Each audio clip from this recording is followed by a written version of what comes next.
Sure, there's doubts on the outside, but I'm asking you not to pick up all those doubts. I'm asking you to have some faith, have some courage, believe, drive your doubts into a small corner. Don't let them loose like a mad dog, drive you into a small corner. Don't doubt the future. Don't doubt the possibilities. Don't doubt that. And here's the most important one of all. Don't doubt yourself. If I've got miracle working power to change my life, so do you. If I've got the ability to change, so do you. If I've got the ability to read, so do you. If I can discover, so can you. If I can grow, you can grow. If I can develop, you can develop. If I can stand on this platform, Idaho farm boy raised in obscurity, so can you. I'm asking you, don't sell yourself short. Don't be a follower, be a student, right? Take advice, but not orders. Take information, but don't let somebody, order your life. Make sure what you do is the product of your own conclusion. Excellent note to make. Make sure what you do is the product of your own conclusion. Not to do what someone else says. Take what someone else says, process it, think about it, ponder it. If it makes you wonder, if it makes you think, then it's valuable. Then when you go take action, make sure that the action is not what somebody told you to do. Make sure the action is the product of your own conclusion. Personal development involves three parts. First part is physical, take care of yourself. My mama studied and practiced health and nutrition when I was a boy growing up, paid off. Extended my mother's life at least 20 years, according to the doctor. Mama was a fanatic. Mama was a health nut. Some of the stuff she mixed up for me and my father and for herself, she would say, if this stuff don't kill us, I think it's going to help. And we would gag this stuff down. Mama read, Mama searched, Mama tried. Back when, vitamins and all that stuff was fairly new when I was a kid growing up, Mama did all that research. My father lived to be 93, never had a major illness. Mama extended her life 20 years. My father never did retire. When he died, his paycheck was waiting for him. Thanks to my mother. And I've been in splendid, excellent, good health all my life. And come September, I'll be celebrating birthday number 74. Right? Thanks to Mama.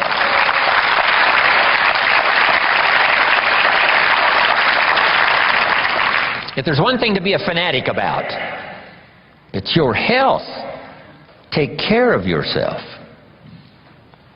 The Bible describes it this way. Treat your body like a temple. That's a good word. Treat your body like a temple, not a woodshed. A temple. Something you'd take extremely good care of. Here's one of the reasons why. The body and the mind work together. The body is a physical support system so that the mind can dream the dreams and the heart can believe that it's possible and then go to work and make it happen. And for that, you need a good physical support system to manage all of that.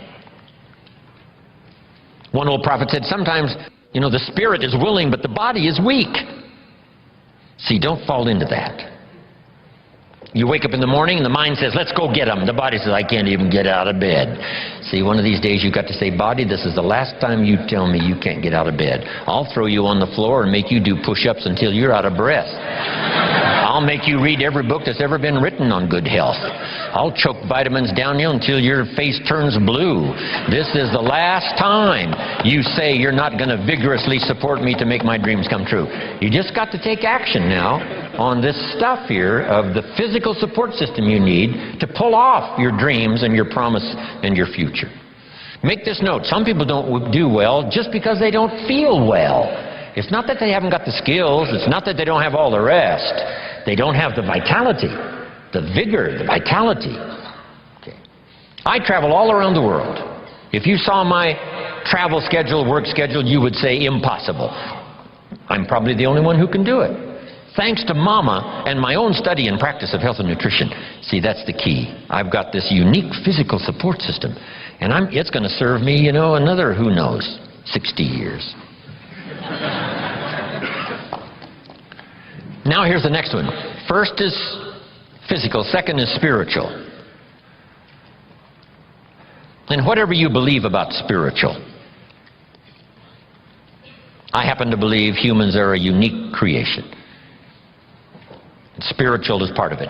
But jot this down now.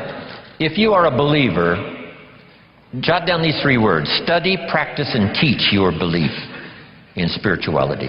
Don't leave your spiritual conclusions unresearched, unstudied, and don't leave it unpracticed.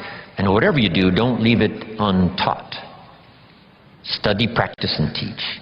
If we all do that, starting with our family, we'll build the families necessary to build a strong nation to compete among the nations of the world in these years of the 21st century. Now here's the next one. The physical, the spiritual, now the mental. Your mind, exercises of the mind. Build your library, I say in one of my other seminars. The books that can see you through. The books that can give you the ideas necessary to build a good career, to build a strong enterprise, relationships, good health, and all the rest. The book you don't read won't help. Now here's part of the exercise of the mind, a good debate. Right? We're engaged now in the great political debate, with the election coming up in just a few months. This is what we call healthy. We don't believe in the one-party system. Communism said one party.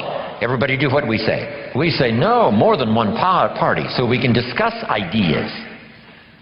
Here's the way to make an idea powerful, is to discuss it and refine it so that it fits your situation. That's what I ask you to do when this seminar is finished. Debate all of these ideas. Discard some that don't make sense. Give considerations to some that do make sense. Put some on the shelf for later consideration, and then put some of them into action that makes sense. Jot this down. Make sure what you do is the product of your own conclusion. Do that thoughtful study.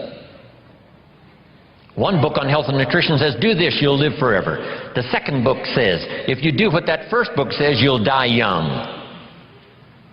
So what should you do? Which book should you follow?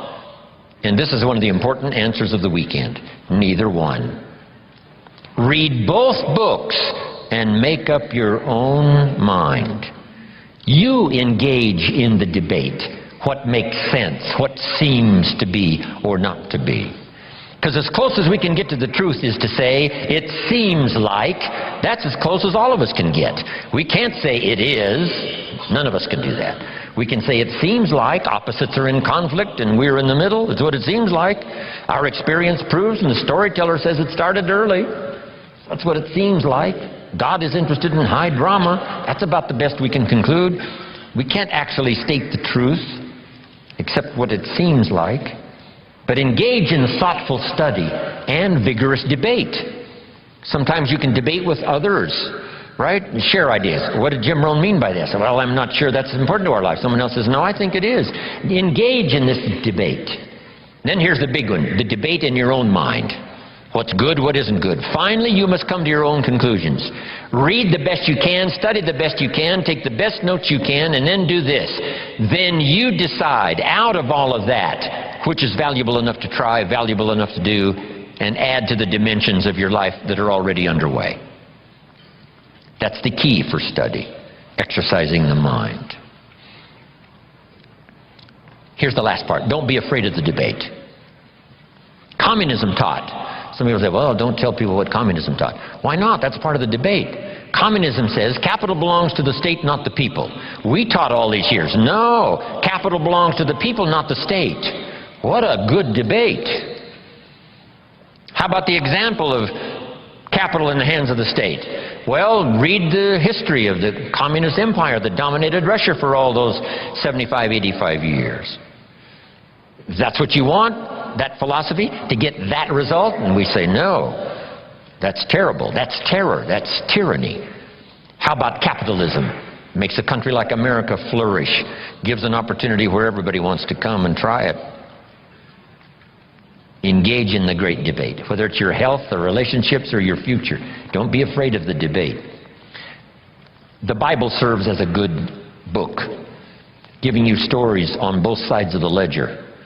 Here's the story of someone to admire. Here's the story of someone to despise. You need both stories to help you with this debate. Okay. Now here's what's next. Develop these 5 abilities in your personal development quest. To be the best you can be, produce all you can, far more than you need for yourself and for your family. If that's your philosophy and if that's what you want to do, something extraordinary, it's possible to live an extraordinary life. Here's the challenge, and it's going to be working here this weekend. Number 1, develop the ability to absorb, the ability to get everything. I don't know what all you've planned here, but you know, be in every class you possibly can. Just stay as long as you can. We're going to take enough breaks, I think, to make it easy for everybody. We all recognize the mind can only absorb what the seat can endure. I want you to know we are mindful of that. But the key is not to be careless in the gathering of knowledge, not to be casual in the ideas that could double your health, triple your income, accelerate your career, secure your fortune, amplify your harvest. So don't be careless in the gathering of ideas. Absorb every one you possibly can. Here's the next ability. Develop the ability to respond. Let life touch you. Let the stories touch you. Let the drama touch you. 12 months ago I was in India. I lectured in 4 major cities in India. That was like my 4th visit to India. Once again I was touched by the drama of such extremes of poverty and wealth. If I was given the assignment, Mr. Rohn, see what you can do with India, I would say, what could I do? What could I do? Where would you start? Let the drama of that affect you. Make you more sober in your reflections about life. And then say a prayer. That what you couldn't do by yourself, maybe a collection of people can do. Maybe the future will find some answers. A prayer would help. Let life touch you, but don't let it kill you. Let sad things make you sad. Let happy things make you happy. Don't shrug off always those times of bitterness that come and sadness that comes, and your heart is struck like a bullet, hits it. I'm not saying give in to it. I'm saying let it affect you, because that's part of the drama. The old prophet said what? There's a time to laugh and there's a time to cry. And then it said be so sophisticated that you learn to laugh with those that laugh and also learn to cry with those that cry. Allow yourself to be touched, moved by the drama. Be touched by good ideas. Be touched by opportunity. Be touched by someone's unique little sentence that might cause you to open your eyes to see things you never saw before. Here's the next ability. Develop the ability to reflect. Part of this is in the challenge when you go home, not to just put these notes away, but to get them out maybe fairly often over the next 30 days, 60 days, 90 days, just to review the notes, to drive the ideas a little deeper, to come up with a little more refinement. And if you go back over these notes, I promise you, there is something you will discover that you just didn't have the time to discover while you were taking the notes. Because in taking the notes, you're working as hard as I am, right? Taking the notes, trying to listen, trying to decide what to write down, how to compose it in a small sentence if I've, said a long sentence, how to edit it as you go. That's why review is so important. Go back over it again. Go back over it again. Here's what I call it. Run the tapes again. The tape in your mind and the tape from your notes, and see if you can't capture something you might have missed, or to develop an extension of something you got now that by going back over it now you can see, now I see. Here's what I could do with that might multiply the value of my life by 2, by 3, by 5. Here's a good time to reflect when the day is over. How did it go, and who did you see, and what did you say, and what mistakes did you make, and what did you leave out that you could correct tomorrow? Reflect at the end of the month. 30 days, that's when you usually do the accounting for your business and the company and the corporation. Do the accounting for your health. If you needed to lose weight, how many pounds have you lost? Just do a good reflective accounting. I'm trying to do a little study now on the value of the 7th day. Here's another thought to consider on the value of the 7th day. It says labor the 6th, and the 7th is a special day. Rest, relax, spiritual, church, family, friendships. So jot this down for the 7th day. Multi-purpose 7th day after 6 days of work. Multi-purpose. And here's one of the purposes of the 7th day, I think, is to review the previous 6 days. How did it go? Where did you stumble? What did you miss? What should you have thought of that you let pass? Who didn't you see? Just review the last 6 days. What went right? What went wrong? What's there? What's missing? Then here's what you do. Now plan the next 6 days. With this information of the last 6, plan the next 6. I call it multi-purpose 7th day. Reflect, go back over, then design, plan, refine, and deposit the experience of the past 6 days into the adventure and activity of the next 6 days. You will be absolutely surprised at the value and the productivity of your weeks if you'll start doing a little more of that. Now, here's the last 2.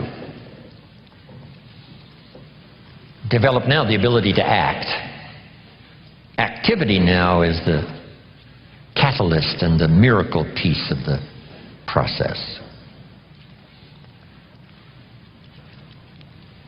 Here's a little subject called How to Turn Nothing into Something. Number 1, first, imagine the possibilities. Imagination is the first step of the miracle of possibilities. Reality first starts with imagination. Now, it's hard to call imagination nothing, but it's not something in terms of a podium. It's not tangible. So it's hard to say how to turn nothing into something, because there isn't anything that's nothing.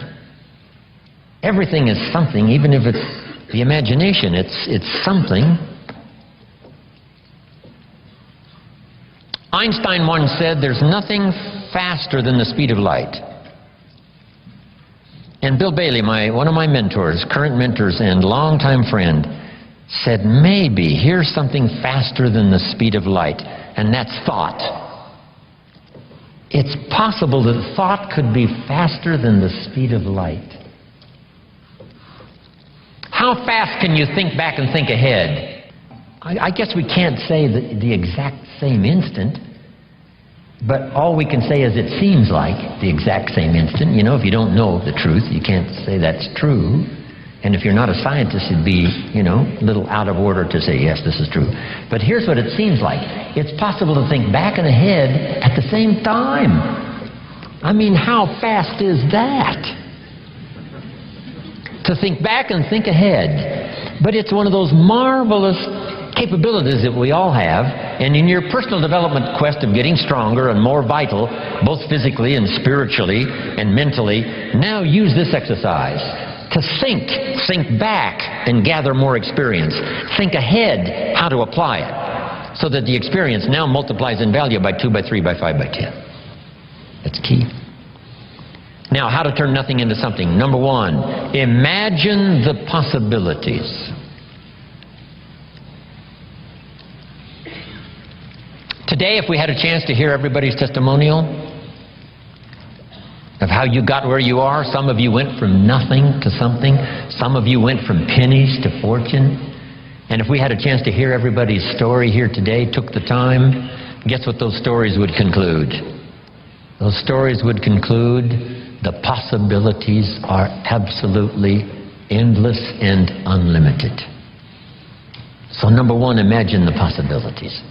Read an inspiring book one more time, how someone went from nothing to something. The story of a Sarah Alfaro who started with $1, now she's rich. Wow. The possibilities, they're unending. Now here's the next step. Imagine that some of the possibilities are possible for you. We call this now faith. Now we start with imagination, now we generate faith. What generates faith? Faith is generated sometimes when the testimonial closes like this. If I can do it, what?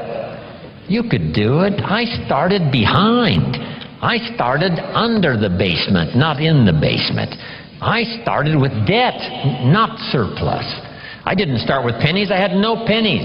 Debt's up to here. Finally got it turned around. Now everything's flourishing. That's what we want to hear. And then someone in a testimonial like that says, hey, if I can do it, you can do it. Here's what that does. Reassures our faith.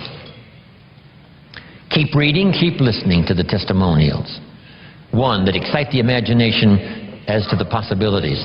And number two, helps faith to occur. That what's possible for one is possible for another. Now here's the third step of faith. Or the third step in the miracle process. To deposit your imagination and faith into high activity. Disciplined activity. Not just activity, but skillful, disciplined. Take the classes to learn the skills. Get around people that'll teach you the disciplines. And then deposit your imagining the possibilities and believing that it's possible for you. Deposit that now into what we call high activity. Make this note now. Activity finishes the miracle process of turning nothing into something. Activity finishes the miracle process. I'm positive that's why the formula was given of 6 days of working miracles and 1 day of rest, to ponder how it's going. How is my miracle working process working? Have I missed some? Devote 6 days to the working of miracles. The 7th day to rest and reflect and go back over, and a bit of study. Yes, spiritual, yes, church, yes, synagogue, yes, family, yes, social, yes, friends. But see if you can't now come up with a plan to increase your activity or refine your activity. Sharpen it so that it produces major results. Here's the next one. Take joy in the work. I couldn't wait to get here today to share my story one more time. I'm already pondering the testimonials that may come out of a class like this next year, a year from now, 5 years from now, if I happen to meet some of you and you say, on that summer weekend in Anaheim, I finally got it. The lights went on for me. Something you said and something someone else said finally made sense. And I hooked it together, and here's what's happened. That's going to be extraordinary. Right? That's why we're here, to do this work. I was excited this morning about being here. Couldn't wait to hear what I've got to say. A lady asked me one time, she said, Mr. Rohn, over the last few years I've been to your seminars now several times. Every time I see you, you're all excited. Things seem to be going great for you. How do you stay so excited all the time? And I said, I think it's because I attend all these seminars.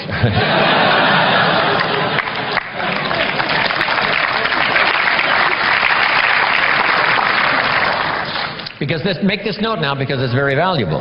If you struggle to make something clear for someone else, it helps to make it more clear for you.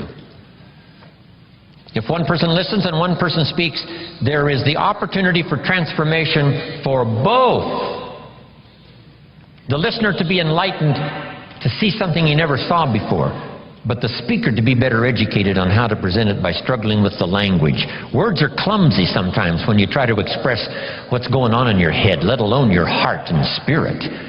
But the more you struggle to make it clear, the clearer it gets for you. So that both the listener could be transformed by what he hears, and the speaker could be transformed by the exercise of speaking, trying to make it clear. We're going to talk later about communication. It's almost a godlike quality, communicating, inspiring other people with your language. Now here's the last part, and I'm finished, and we're going to take then about a 10-12 minute break, maybe 11 minutes.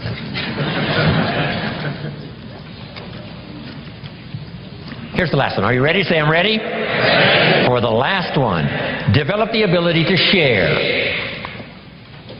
Not just your money and your resources. One of the biggest things to share, of course, is your time, because you're limited on time. You can't get any more time. Big decision for me to make, to come spend this weekend with you instead of with my children and my grandchildren. Right? I'm already wealthy. I don't need the money. So why would I come?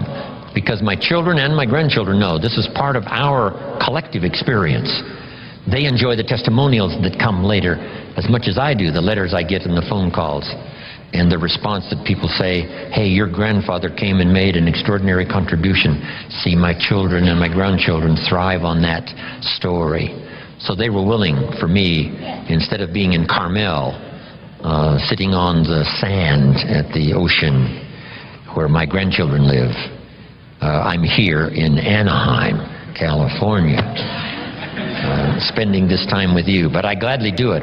Here's why. It's an investment time for me to share, so that later comes the harvest. One, the harvest is by working hard to make it clear for you, I'm getting as much as you are. But then later, hearing the testimonials.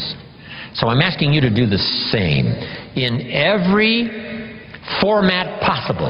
Whether you're asked to do training, whether you're asked to do teaching, whether you're asked to make a speech, always say yes, to the best of your ability, so that you'll have one more time to share, one more time to help somebody lift themselves from poverty to success, from doubt to faith, from illness to health, from skepticism to belief.